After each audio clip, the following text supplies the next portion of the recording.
NCERT की नई किताब पर विवाद बढ़ गया है। दरअसल एनसीईआरटी ने 7वीं क्लास की सोशल साइंस की किताब में नए बदलाव किए हैं। सिलेबस में महमूद गजनवी के भारत पर आक्रमणों के टॉपिक को बढ़ाया गया है और इसके पहले किताब में गजनवी पर केवल एक पैराग्राफ था, लेकिन नई किताब में 6 पेजेस का एक नया सेक्शन जोड़ा गया है।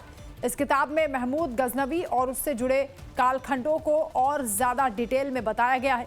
नए सिलेबस की किताबें 2026-27 सेशन से पढ़ाई जा सकती हैं और नई किताब में गजनवी आक्रमण टॉपिक में बॉक्स और पिक्चर के साथ महमूद के भारत पर 17 हमलों के बारे में डिटेल में जानकारी दी गई है। इसमें मथुरा के मंदिर में लूटपाट, कन्नौज के मंदिर और गुजरात के सोमनाथ मंदिर के डेमोलिशन के बारे में भी बताया गया है।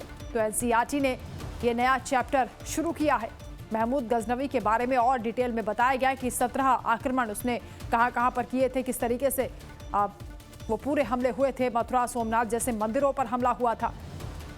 तो एनसीईआरटी की इस नई किताब को लेकर हालांकि विवाद भी बढ़ गया है। कमलेश संवाददाता हमारे साथ जुड़ रहे हैं। कमलेश, एनसीईआरटी की किताब में गजनवी को लेकर कहा जा रहा है कि 6 पेज का पूरा उसमें व्याख्यान होगा। जो हमले उसने किए थे मंदिरों पर, खासतौर से उनका जिक्र होगा। इस विस्तार की वजह क्या बताई जा रही है?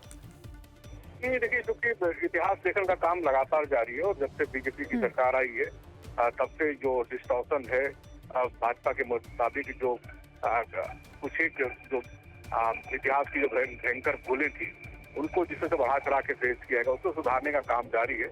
इसी क्रम में 7वीं एनसीईआरटी की जो बुक है उसमें जो हिस्ट्री की किताब है उसमें मोहम्मद गजनवी पे 6 चैप्टर रखा है, 6 पेज रखा गया है और विस्तार से बताया गया कि जो 17 आक्रमण मोहम्मद गजनवी ने किए थे वो किन किन जगहों पे किए थे, जिसमें कि मथुरा का भी जिक्र है और सोमनाथ का भी जिक्र है। और निश्चित रूप से उन्होंने लिखा गजनवी को एक क्रूर और आक्रांता के रूप में उसमें चित्रण किया गया। पहली जो किताब थी एनसीईआरटी की उसमें सिर्फ एक पैराग्राफ मोहम्मद गजनवी के बारे में लिखा गया था। तो इसलिए इतिहास के जो विद्यार्थी हैं जो नहीं जानते मोहम्मद गजनवी के बारे में और जिनका महिमा मंडन किया गया, उनको एक सही पिक्चर दिखाने की कोशिश इसके टेक्स्ट के द्वारा दिया गया, जिसमें लिखा हुआ था Indian society beyond and above. ये एक शीर्षक है, उसमें 7 आप कह सकते हैं 7 पेजों में पूरा मोहम्मद गजनवी के पूरे इतिहास का वर्णन है।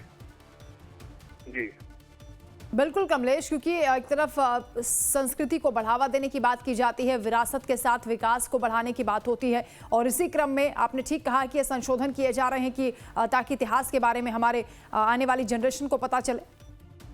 बिल्कुल, अब आने वाली जनरेशन को, चूंकि बीजेपी का कहना है, संघ परिवार का ये कहना है कि जो इतिहास की किताबें अब तक पढ़ाई जा रही थी बच्चों में एनसीईआरटी में, वो लेफ्टिस्ट जो हिस्टोरियन उन्होंने लिखी थी, उन्होंने इतिहास को तोड़ मरोड़ कर पेश किया।